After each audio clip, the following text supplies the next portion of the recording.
started. Just want to give everybody a reminder to either silence or skillfully muffle your cell phones. And also a reminder to please fill out those surveys that they'll be emailing out to you guys. If you like what you've seen, it'll really help us presenters, and it'll help GDC give you more of what you want. So thanks for all coming out to my panel. I know you've got a lot of choices. I mean, Nintendo's going on right now, and Nier Automata is going on right now, and I'm like, wow, that's a pretty tough crowd to go up against. So thanks for showing up to Primal Rage II. So that's what I'll be talking about today. I'll be talking about Primal Rage II, a game that was canceled and never made it to release. Project Cancellation is a developer's greatest fear. Years of life effort can be destroyed, often caused by circumstances beyond our control. So perhaps, like some of you may have endured, it happened to me, and it changed my life profoundly. However, this story takes some twists and turns, and it has a different ending than you might expect. So I'm Chris Tang. I'm the senior game designer at indie dev Genesia Hitsparks Games. My current project is a tentatively titled Strike Harbinger, a hyper-exciting, high-speed, high-frame-rate spiritual successor to the arcade rail shooter, coming out hopefully in the next year for PC, arcade, and console. While I'm not a programmer by trade, it's the first game I've done all the gameplay code and systems for, so I'm particularly proud of it. Also, our character crossover partner, FX Unit Yuki, is a newly developed indie action platformer for the old NEC TurboGrafx 16 Super CD console format. I don't know if anyone remembers that. It just went to get its discs pressed, so it should be available sometime soon. I did some additional writing and design on that. Going way back, I have experience working on the Tetris franchise, Transformers, many Capcom games, with Street Fighter III and Street Fighter Alpha 3 in particular, the Primal Rage games at Atari, of course, and console titles going back to the Genesis and NES days at Tengen, like Gauntlet 4 and Rampart. I also have a competitive gaming background, and I'm best known for being the Sega World Champion as broadcast on around the world on MTV in 1994. I'm also the 1990 NWC Los Angeles City Champion and the Hawaii State Nintendo Champion. I'm still active in esports as a commentator for the Tetris World Championships going on 9 years now, and I am the voice of the Boom, Tetris for Jeff meme that has been going around lately, which is kind of an embarrassing story. You know about the Boom Tetris for Jeff? Cool. Yeah, if you haven't heard of that, it's like there's like a video with like 7 million views, and at the Tetris tournament a couple of years ago, I kept saying Boom Tetris for Jeff, and now anytime people see someone make a Tetris, they'll comment like Boom Tetris for Jeff. It's got like 10,000 comments, and most of them say Boom Tetris for Jeff. They made like a t-shirt for it, and there are these compilation memes with like screens exploding and stuff. It's pretty crazy, but yeah, that's my voice. It's my fault. So yeah, it's been a pretty crazy run. But this story starts off with my life at Atari Games. So at the Nintendo World Championships in 1990, I met one of the supervisors at Tengen. So that's the console division of Atari Games, not to be confused with Atari Corp, which made the computers and the consoles. I began working there a couple of weeks later and started doing odd jobs like QA, product evaluations, game counseling, manual writing, and translation. I was quite possibly the youngest person ever to regularly work there, and I was living my dream at a very early age. Even back then, I had a deep interest and respect for the history of Atari. Iconic developers like Ed Logg and Earl Vickers, who worked on favorites like Asteroids, Gauntlet, and 720 Degrees, roamed the halls. I even got to work with some of them. Back then, fanboying about early game developer legends and telling them how much I appreciated their work might have freaked them out. I spent my lunches studying replay and game machine trade magazines on the floor of the executive's office, immersing myself in the history there. Atari resembled a tech city, where there was a department for whatever needed to get done. Wood shop, metal shop, video lab, PCB design, sound studio, administration, and the cafeteria. With the incredible talent and resources there, the potential for the future felt limitless. There was no other place like it, and there was a strong culture there that was all its own. Some of the friends I've made there are friends for life. I consider them like family. There's a reason why we still have Atari reunions years after its closure. I don't even know if that's a thing in other companies. So for me, this was a very exciting time. Everything there had a huge impact on me. It's where I grew up. I wasn't sure if I fit in due to my age and lifestyle, as most devs there back in those days saw games as only a job, and they never played them outside of work. Whereas to me, video games were my entire life. But I'm glad that things in this industry have changed for the better in this regard, and a much higher proportion of people who actually play games and love them are working on them now. So, not long after I started working at Tengen, Street Fighter II was released in the arcades. After work, I would go to Sunnyvale Golfland, which was a ground zero of fighting games, where Capcom put their games on location test. Excuse me. It was the original site of the EVO tournament series going back to 1996. I won many competitions, and this trophy is from the very first official Street Fighter II tournament ever held on May 30th, 1991. I came in third. The karate dude on it's pretty cool, too. So my expertise didn't go unnoticed by the company. Atari wanted to get in on the fighting game craze, and it was developing one with robots called Cyberstorm. It was in bad shape with poor gameplay, and they put me on the team to try to salvage what was there.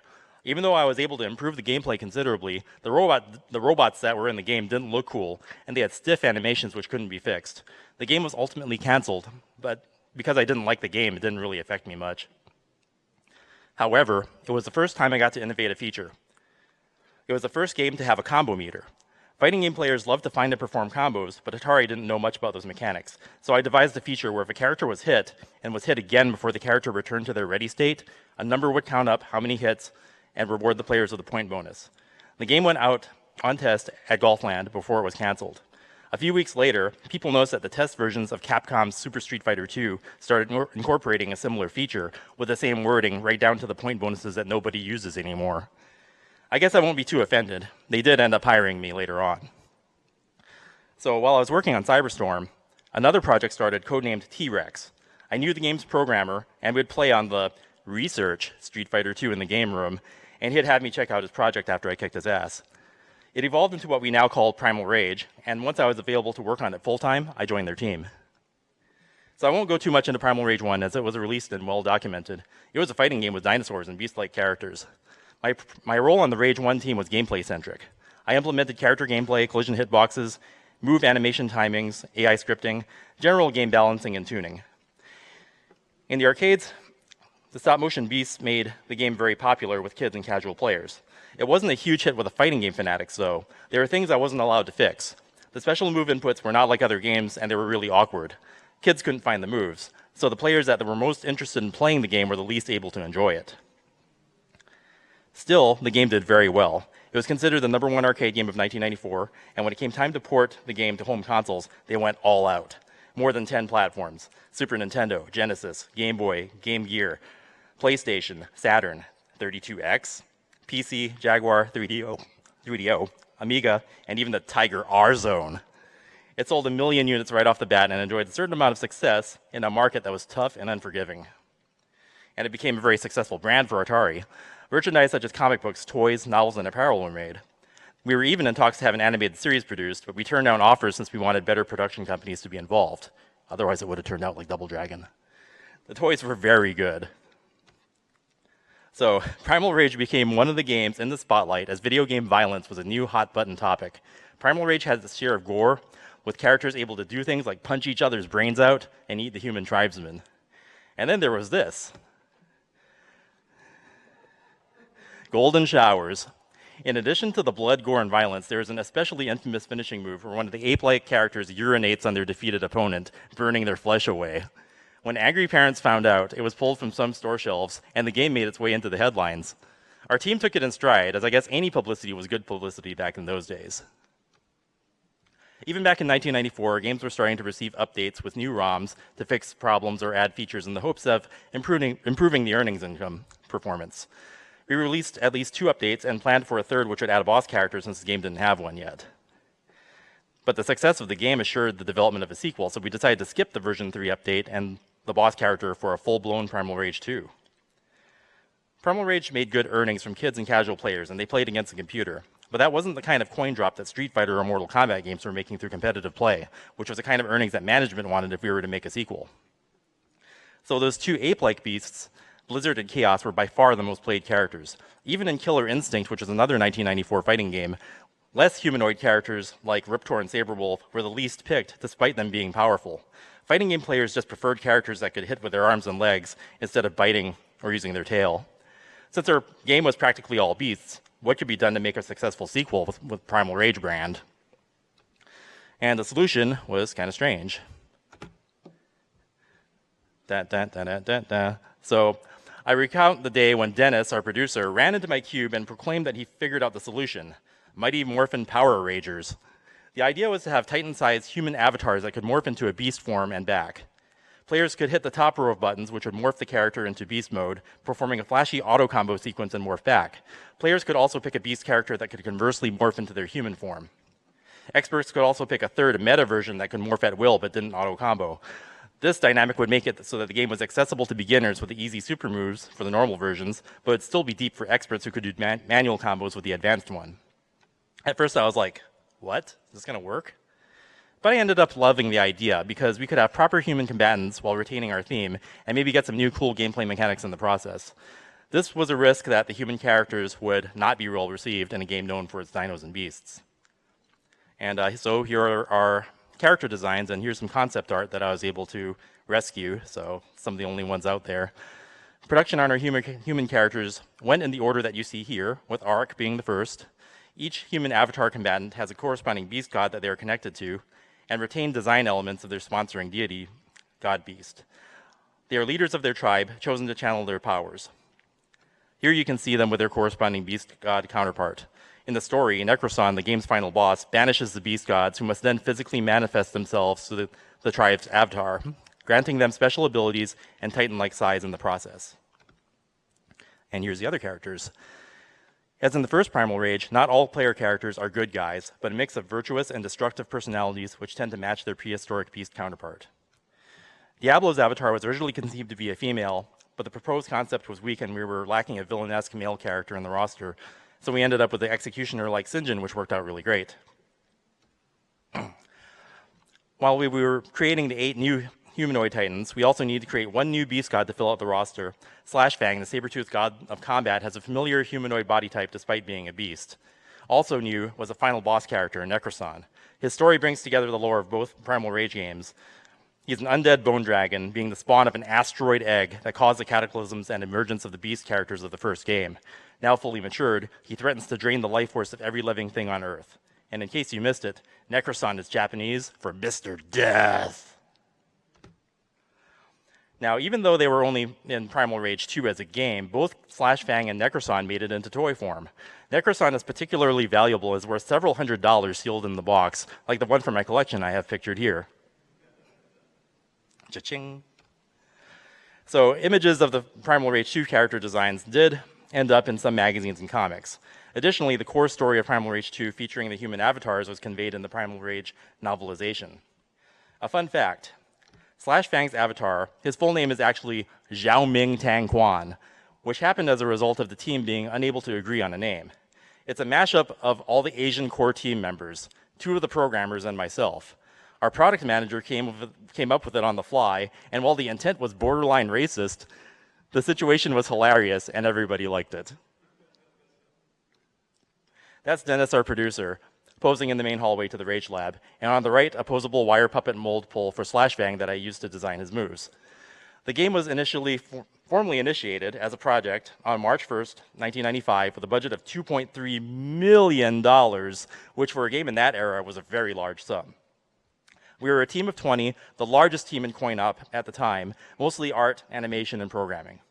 Additional costs associated with stop motion included the manufacture of the armatured puppets to be animated, specialized stop motion animators, we got these guys from Hollywood, they were really great, and graphics processing support staff. The stop motion process also added a great deal of time to the schedule, which is an art burden much greater than that of traditional 2D pixel art, 3D pre-rendering, or real-time 3D. So this is a rare Polaroid photo that I took of the final armatured production puppets used to create stop motion for the game, back when they were brand new. They have since disintegrated and no longer exist, or what's left of them looks like a T-800. The puppets were painted in garish odd colors to be able to do palette swaps and to read well for photography.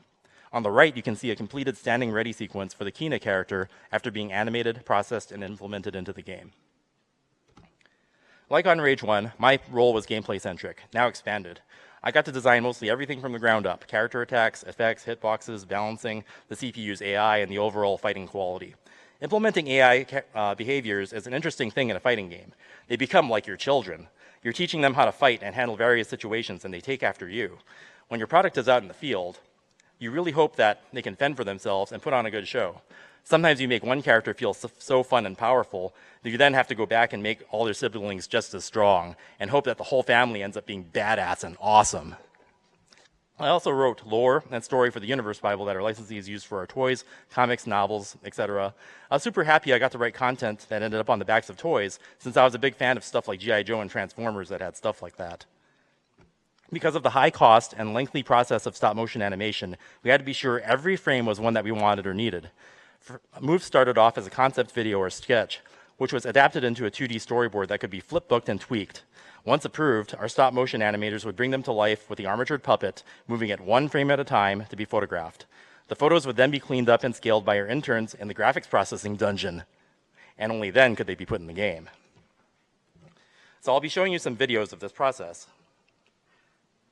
Most of the hand-drawn storyboards let us cut frames and determine whether it was good enough for stop motion. So this sequence that you're about to see was not one used in the game, but it was the only hand-drawn storyboard that survived to this day that I have. So the in-game move at the end was the closest final animation I could find, so sorry about that. That's Steve Riesenberger, our production coordinator. Great guy. That's a hand-drawn animation. And the closest sequence in the game I could find that looks like that. So it's a pretty involved process. I don't remember how to close that. And this next video will show many moves from their video sequences or their video references to their final in-game animation. Note how fast some of these animations got once they were implemented into the gameplay. This is a lot of fun.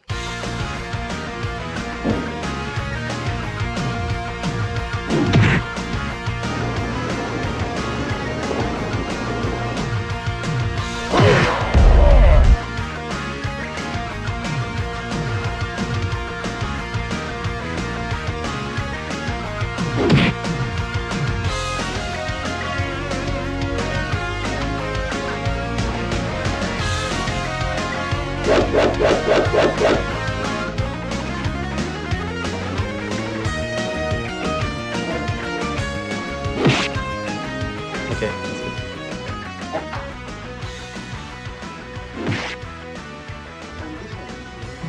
That's Felix. He's the Atari IT guy. That was nice. Just happened to be trained in Filipino stick fighting. That was good.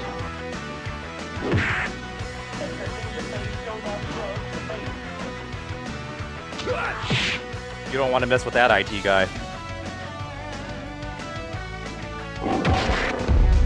I got to do the beasts too.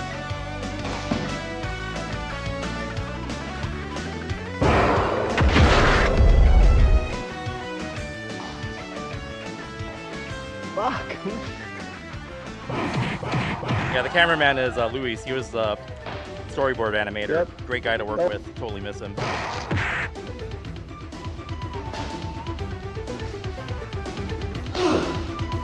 Cool. Suicide.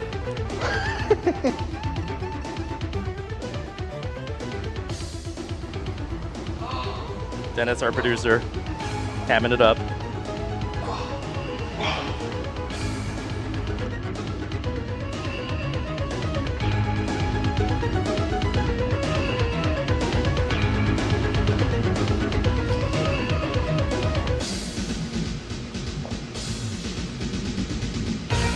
Excellent.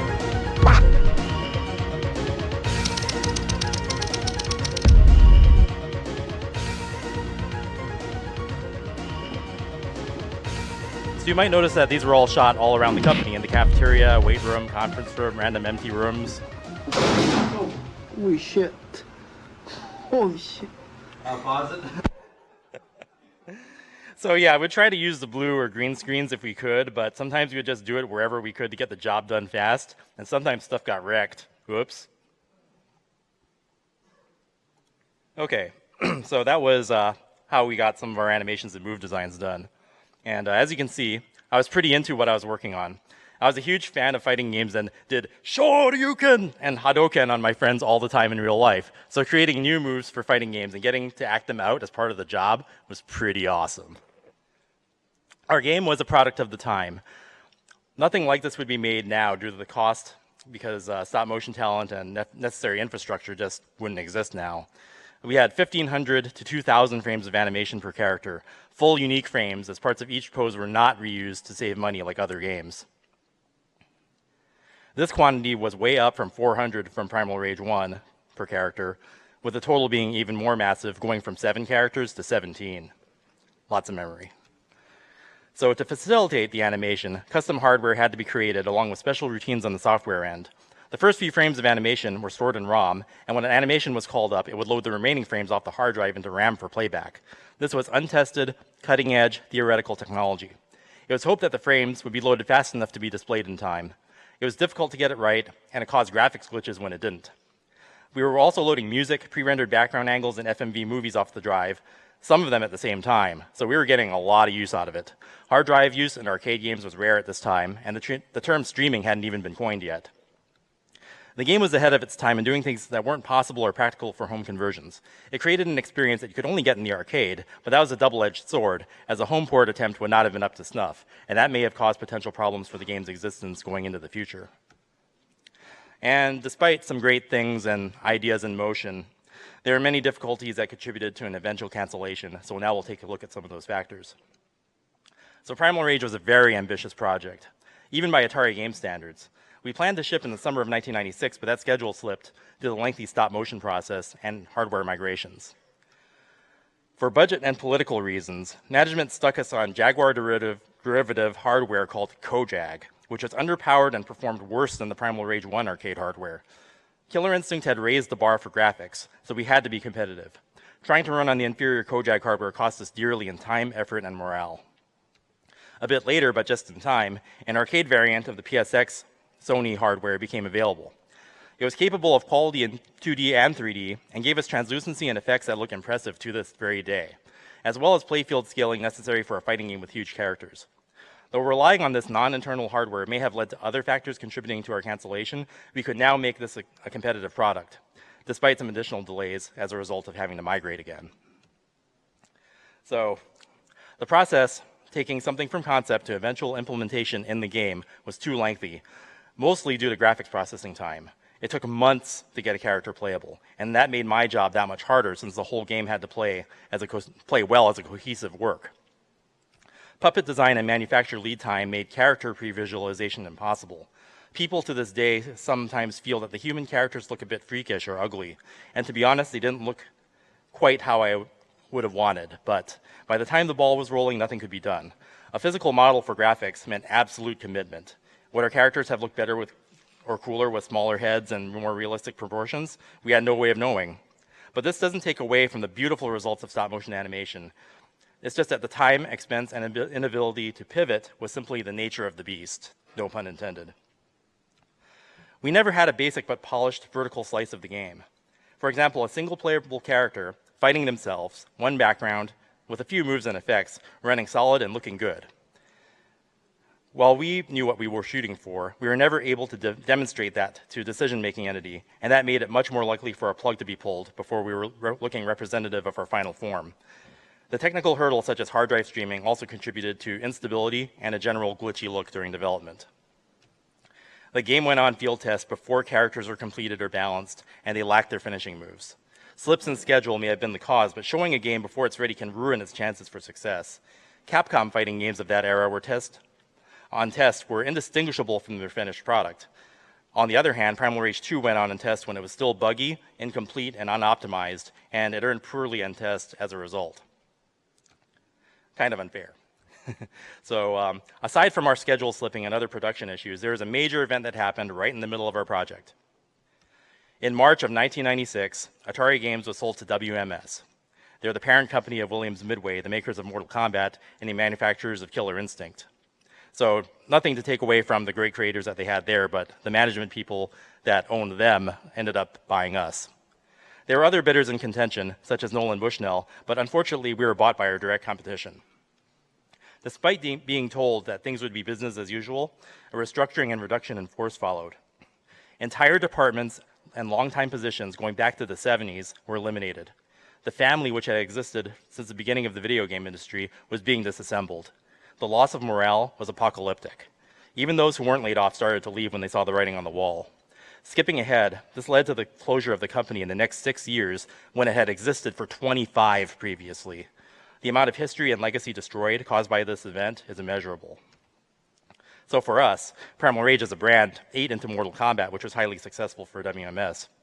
The new management's commitment was put to the test when we asked what characters from Mortal Kombat we could use due to the merger, and our request was outright refused, despite a history of sharing characters within their own coin-op products, and then them having used Mortal Kombat actors to promote Nintendo's Killer Instinct. I don't think they wanted our product to be released no matter how good or profitable it would have been. It felt as though we were bought only to be gutted, then eliminated, like Leland and Tradewest, who WMS had purchased before us, and there was no trace left of them. I didn't think our project was in danger, though, since Primal Rage was such a strong brand with licensing deals in process. I continued to work very hard, as I knew we were entering the home stretch. At some point, I was told to dial it back, to wait to hear back from management, just in case things went south. But being young and stubborn, I did not, and secretly worked late into the night and didn't care if I was told not to. I wanted to see our game become the best it could be, because I envisioned players around the world having a blast with it. But that was not to be. The game was canceled. With a couple of work weeks left in the year, we were given a chance to wrap things up before the project would be mothballed. Team members were encouraged to join other projects to avoid being laid off. So a special meeting was announced on the day we sent off our distributor milestone for national field testing. This was likely the first version that had mostly stable, complete characters with some fatalities. It was probably the version that's out in the wild right now. At that meeting, on December 5th, 1996, our project was officially canceled. Checking the dates, it's apparent that the decision was made long before the milestone had been seen, so that meant we pretty much never had a chance. It would have been very difficult to produce a straight-to-home conversion of the game. Consoles of the time could barely pull off an acceptable Primal Rage I, and it wouldn't be until a decade later with the PlayStation 3's hard drive installs that a proper Primal Rage II could be made. With the time I had left, I kept working hard and polished things up to the very end. I didn't know any other way of operating, and I'm not even sure if I went home. I remember the last day when we were all in the lab, and I was hammering on things until the last second, and my last batch of edits almost didn't get in. And now I wonder to this day if the final lab version is out there somewhere waiting to be discovered. So, cancellation for a game feels like non-existence for it. You can't convey the art of gameplay through pictures or video. It must be experienced. I was probably more devastated than I realized, and I was still in disbelief. I think subconsciously I was preparing to deal with the loss in some way so that I could move forward. I came back after the holidays and had to face the reality that the game was not going to be released. I did not join another team, despite there being another fighting game project I could have gone to. I sort of chose to be laid off, and even though I was very loyal to Atari games as a core ideal, it wasn't really the same company anymore, not after WMS had taken over. I packed up my desk, preserving what I could, and said my goodbyes. Our producer arranged for me to have a Primal Rage II prototype cabinet set aside for me so I could come and pick it up at some point, but that would prove to be a bit difficult. So how did I deal with what happened? How did I move forward? Helpless, crushing heartbreak and despair was about to overcome me, and it seemed that all was lost. By some miracle, I had a job lined up at Capcom Japan. While Primal Rage II was my life in so many ways, working at Capcom was also a dream. They made the games I already loved, and the problems I had trying to get a quality game made at Atari would be a non-issue at Capcom, who, back in 1997, still knew how to make great fighting games.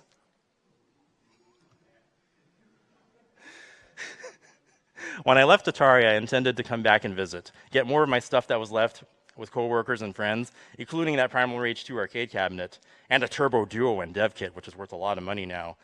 But I didn't. They had a reunion that same year in 1997, and I didn't even go. Out of sight, out of mind. Working at Capcom Japan was a perfect job to help me forget what had happened, giving me a sense of advancement and purpose. I was living my dream of working on games that players truly loved. However, I did miss being intimately involved with the design of a single game as much as I was with Primal Rage II.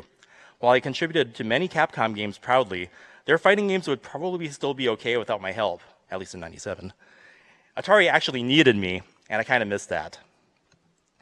I'm unsure if this happens naturally in the process of moving on, but my memories and perception of everything that I had been involved at Atari had began to erode. I treated it as if it had been a bad relationship with a bad breakup. I began to remember Primal Rage II as being this horrible, ugly, buggy mess, a terrible game that I didn't want anybody to see, something I should be ashamed of for its failure to be released. And I think this had a lot to do with the game being in such a bad state for so long up until the very end. And that's the impression that stuck with me. Perhaps this was some way of coping, to devalue my memory of it, to make it easier to forget. In these years, I didn't talk much about Primal Rage II and tried to avoid the subject.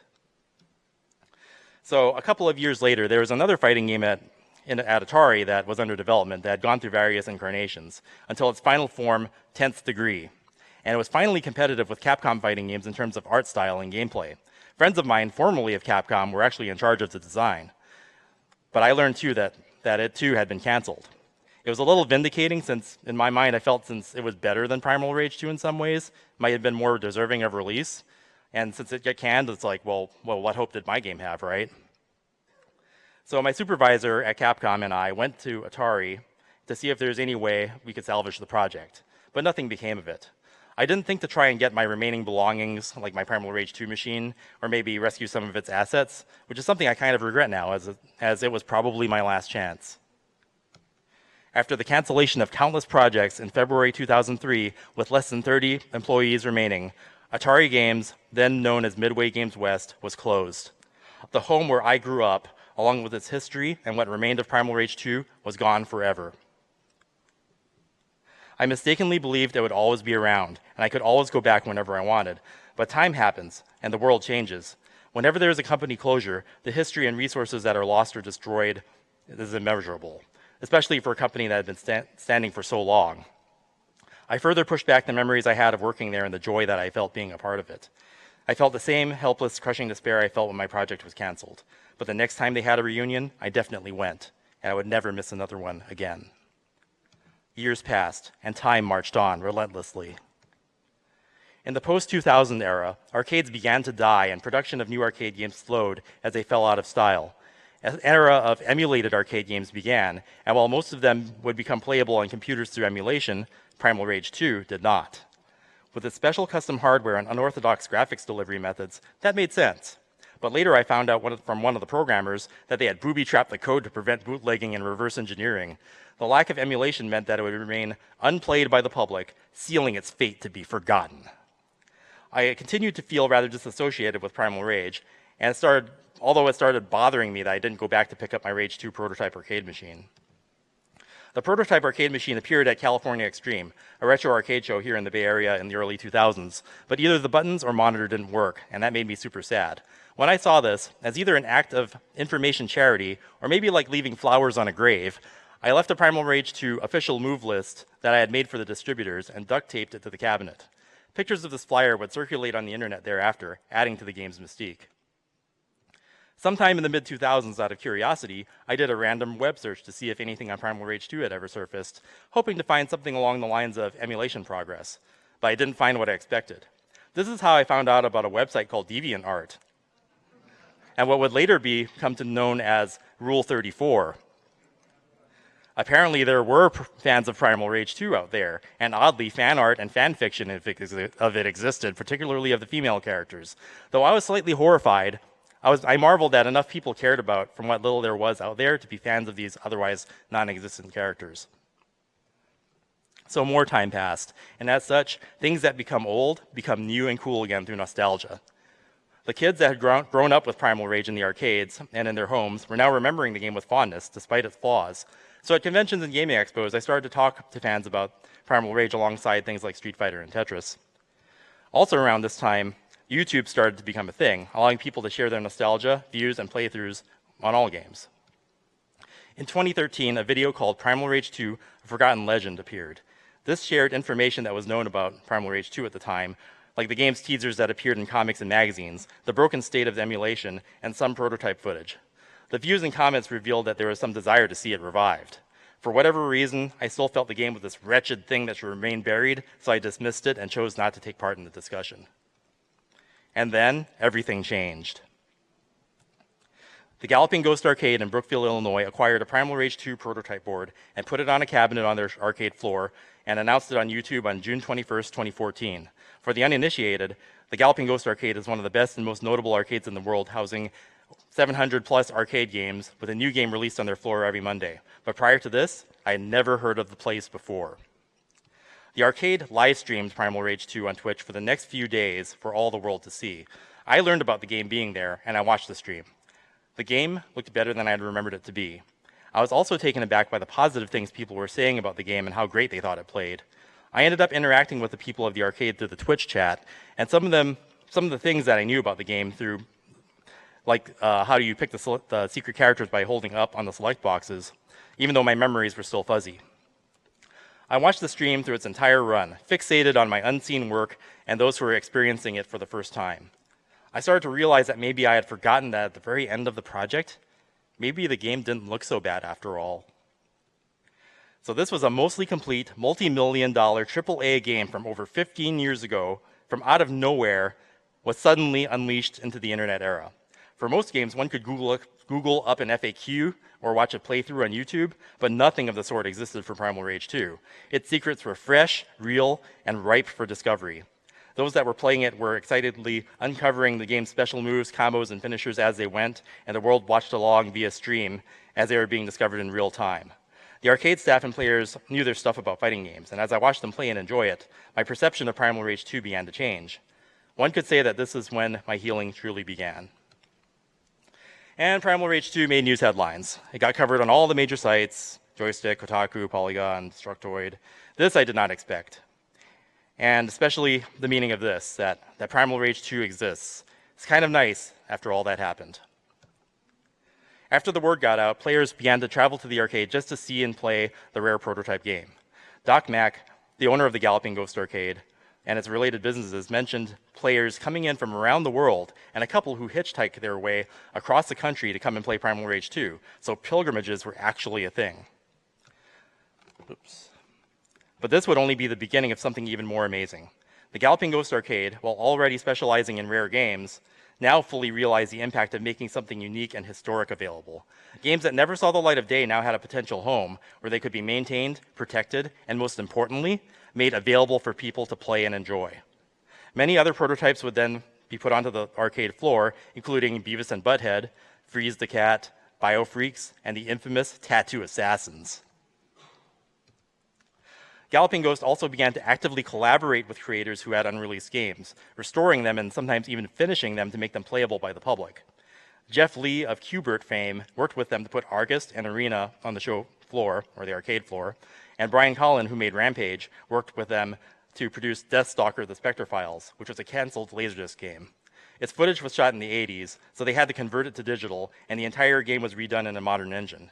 So now you can go to the game and play it as an arcade machine, but you can also order the full arcade unit from them and purchase one. So it's definitely a significant effort in preserving games that would otherwise be lost forever. On March 28th, 2015, I was invited out to the Galloping Ghost Arcade for their Developers Day event, and finally got to play a fully functional Primal Rage 2 arcade game, something I hadn't been able to do for what felt like an eternity. And likewise, from watching it on the stream, it was better than my mind had pictured it after all those years. What was even more amazing, though, was finally seeing the arcade itself, so filled with great games and history you won't find anywhere else, and meeting the incredible people who could make a place like that possible. On their Planet Hollywood-style developer VIP autograph picture wall, at least in this photo, my photo appears underneath Ed Boon, the Mortal Kombat guy, among other legends. It's pretty cool. So I didn't know this trading card existed until last November when I was being inducted into the International Video Game Hall of Fame in Iowa, and someone came up to me for an autograph, and he showed me this card, and it mentions me being reunited with Primal Rage 2. So when I went back to the Galloping Ghost Arcade the next day, I was like, hey, no one told me they made a card for this. And then Pete Hahn, the Primal Rage high score world record champ, who actually works there, was like, oh yeah, do you want some? So I have a few of these to give away to you guys if you can find me after the presentation. So that might have wrapped up the story quite nicely, but then the unimaginable happened. In 2017, Primal Rage 2 finally became playable through emulation. Long-time efforts being made by YouTube user Gruntzilla94 progressed significantly. And in March of 2017, he released a modified version of MAME called MAME for Rage 2 that allows existing Primal Rage 2 ROMs out in the wild to be playable. While emulation isn't 100% perfect yet, and there are glitches and crashes, it did more than the minimum that fans had hoped for. In some ways, the emulated game runs better than the actual hardware, as loading data within emulation is faster than that of a 1996 IDE hard drive interface that we didn't get to optimize, leading to better frame rates and more consistent animation. A game ahead of its time that's able to scale up to the future for better performance is interesting indeed. With the game now able to be played by the masses, it would now have YouTube videos and streams on Twitch, exposing it to, again, to a new audience. And boom, Primal Rage II blows up in the news again. Maybe more people cared about the game than I thought, but my favorite article to come out of all this was the Engadget one.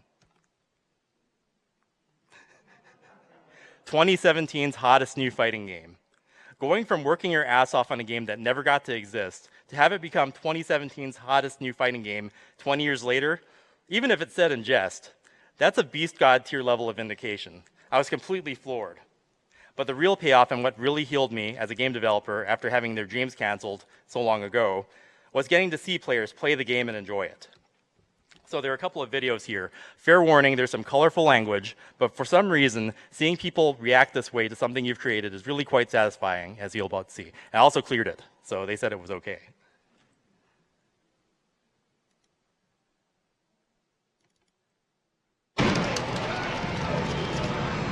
Yes, I did it. So this is at Galloping Ghost in 2014 when they were finding things in real time. Oh! Oh, shit! Yeah! I did a fatality! Yeah! That's not a little kid, by the way. He's a grown man. Oh! Fatality! We got a new one.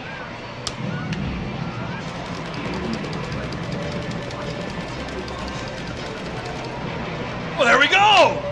Holy shit! Fatality!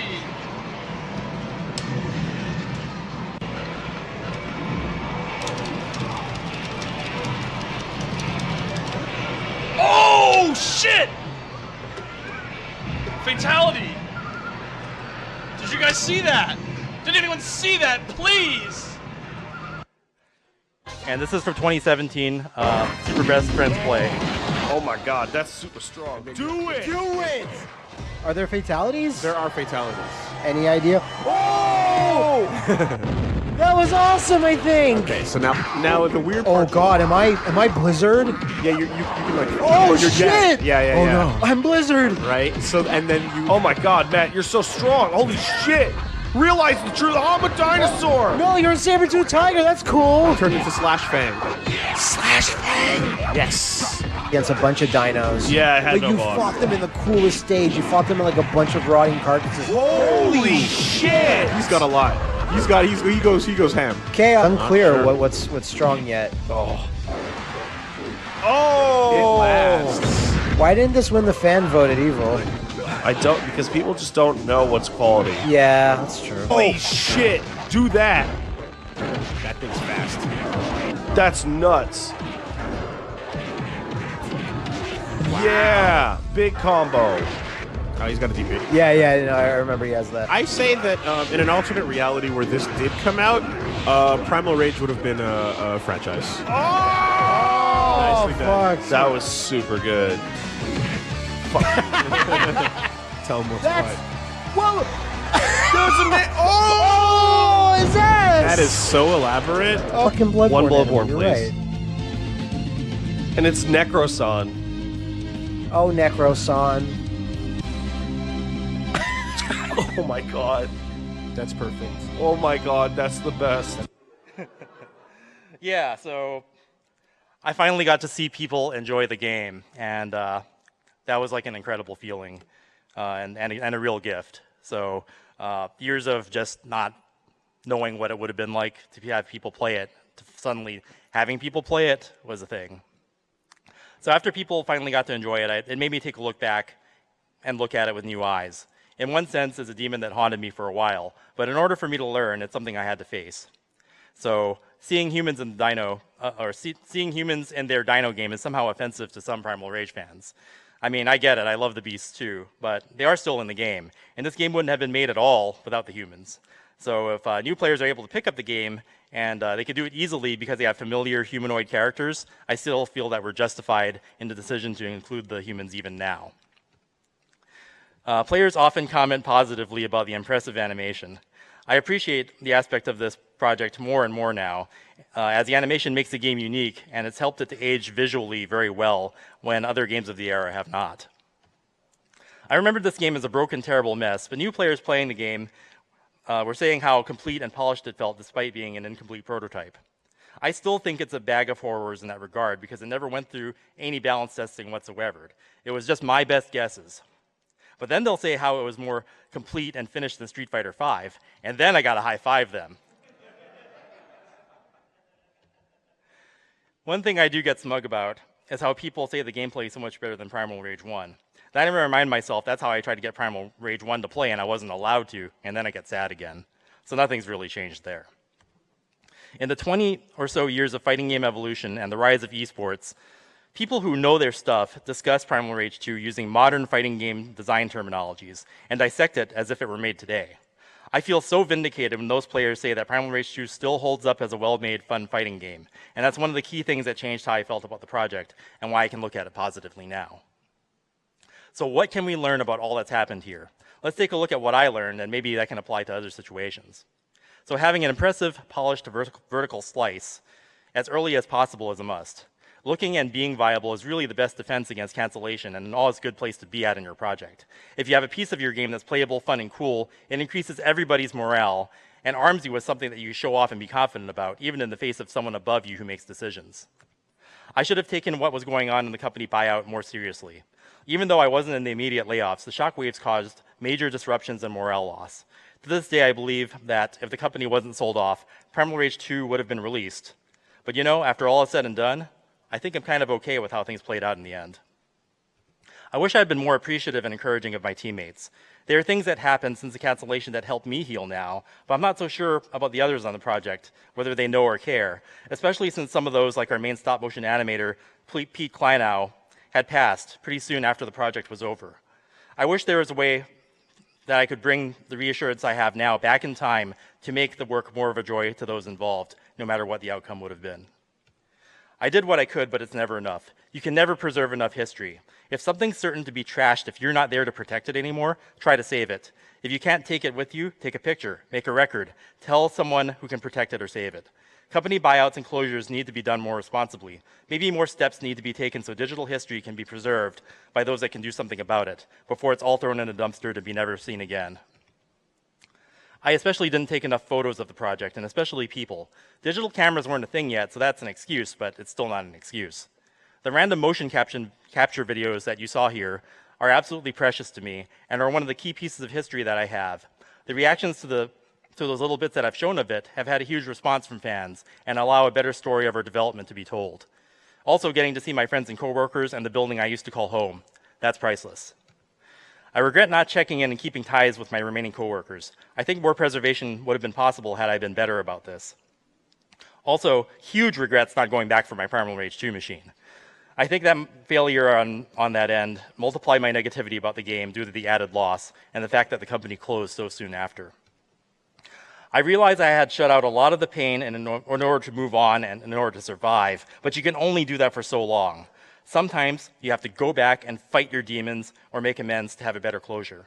It's not always possible, and sometimes crazy stuff has to happen first, but once you actually get over things in a positive way, you'll be better for it. So what went right, and what am I glad that I did, and what would I do again if I had the chance? Maintaining my work ethic, even when all seemed lost, even if others told me not to. This was a happy coincidence in that I was so young and motivated and that everything mattered so much to me. I really knew no other way, and that's just pretty much stayed the same ever since. A lot of the quality of the gameplay came from best guesses and long, lonely hours to do it, since the game never actually went into full test or preliminary balancing. So always do your best and there won't be a chance for regret. Releasing pieces of Primal Rage 2 in the form of toys, comics, books, etc., a trail for fans to follow. If there's enough pieces of the game out there to generate interest and make people look for answers years later, those people may help to revive or maybe even rebuild your canceled game at some point in the future. Preserving what I could, documents, art, and data, glad I did that. Something may be important someday. So a tip for you time travelers out there, trying to get a 20 megabyte mailbox off of any kind of large file off of a computer from the early 90s prior to the invention of USB is no trivial task. Be prepared. Reaching out and being encouraged being encouraging of your fans and projects. By establishing a friendly and positive dialogue with your fan community, they understand the hard work that went into these games and have knowledge and respect for it. By appreciating their efforts, whether it's making YouTube videos or working on emulators or things of that nature, it can drive forward a future for a product that might not otherwise have one. What else is, the YouTube revolution absolutely made what happened with Primal Rage II's emulation possible. It's where it all happened. A dialogue was started, and then findings were posted, and it got people excited, and efforts were encouraged. Community motivation is a powerful tool. Even my interactions there have had a positive effect, whether they're intentional or not.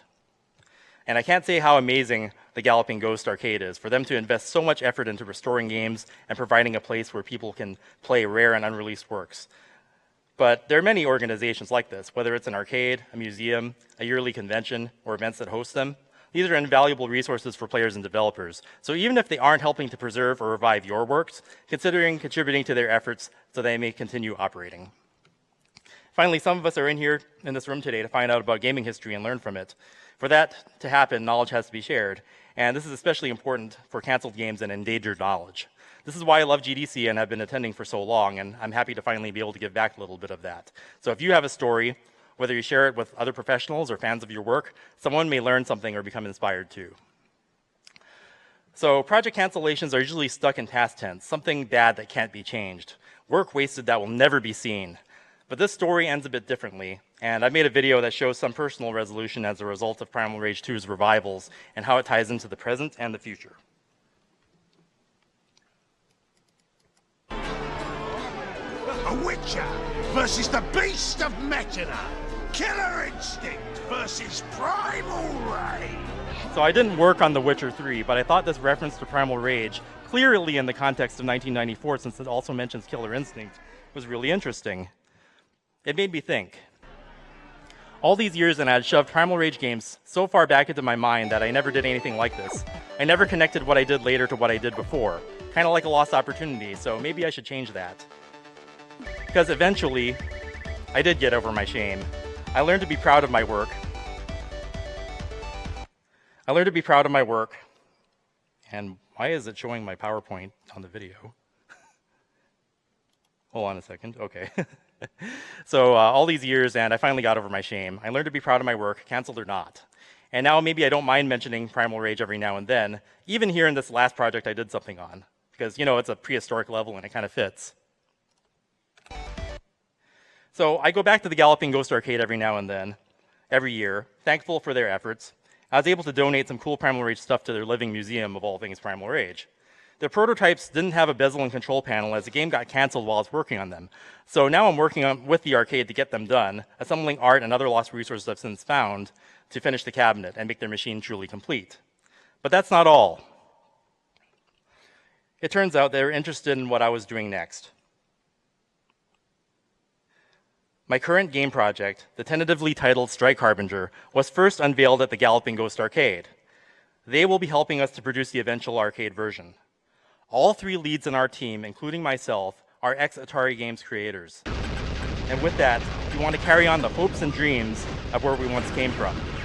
As bizarre as it sounds, my current team and project might not be where we are today had Primal Rage II not been canceled. And despite the hardships along the way, it led to many other things that were good. Maybe Primal Rage 2 will be a part of everything I do now. A giant enemy is approaching. And maybe this bone dragon boss came from out of an asteroid egg. Or maybe it didn't.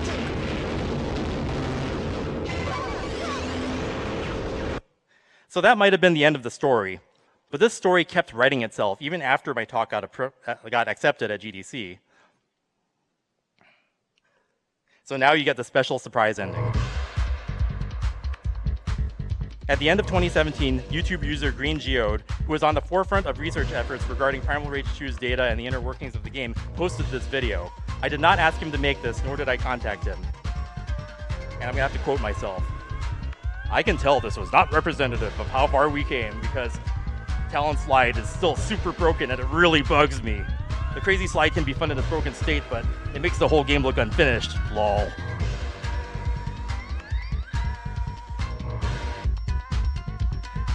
So it seems that there's still a desire to see Primal Rage II completed someday, and what you see here are the very first efforts towards continued development of Primal Rage II going into the future, by way of patching the game with various fixes, which someday may even be used to update the arcade machine at Galloping Ghost.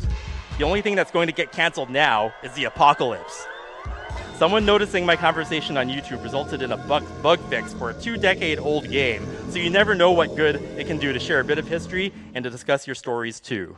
I look forward to further interactions with these passionate fans, at least in an advisory role, to maybe see it get closer to where it would have been had it not been cancelled.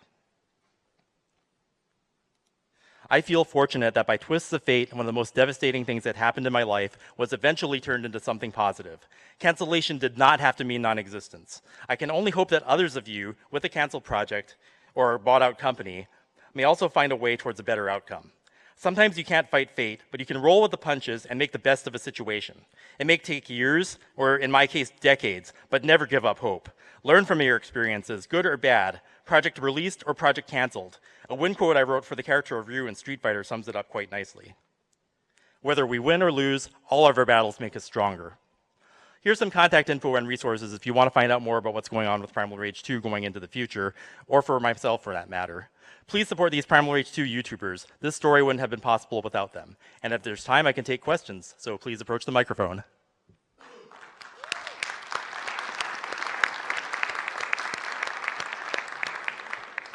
Hi, this is more of a comment than a question. So going back about 17 years now, I've been preserving unreleased games over the internet, and it's involved about 5 figures of lost money on my part. It's involved fighting a lot of collectors who want to like hoard these things away in their like goblin treasure hoards. And, you know, it's involved a lot of like kind of stalkery emails to developers and things like that. And to see this talk at GDC has been just really gratifying for my work over all these years. I'm really happy to hear it. Like, there are people that hoard this stuff, but then there's also people like Galloping Ghost who actually want to put them out for people to play, and I think that's great. Like, a place like that can live, and the games get to live too. So I just wanted to thank you, and this is kind of an emotional moment. And thank you for any efforts that you do to preserve games. I didn't have anything to do with this one, but there's a lot of others. But thank you very much. You're welcome. Hi. Given the resurgence that Primal Rage 2 had on the internet, do you think there's any possibility of future installments in the series? So I get asked that a lot. A lot of it has to do with who owns the IP now, which is probably Warner Brothers, because they bought everything that Atari Games had for a while. They brought out a version of Gauntlet. If they want to do an official one, then they would have to find a developer and do it. If they wanted to reach out to me, I'm busy right now, but I can advise them. There has been some interest. A lot of fans contacted me, and you know, I've been kind of like thinking, well, what would a spiritual successor be like? So, you know, if the IP goes up for sale again, I might, you know, take a look at that. So that might be official, but otherwise, Warner Brothers is kind of in their hands since they own it now. Okay, thank you. You're welcome.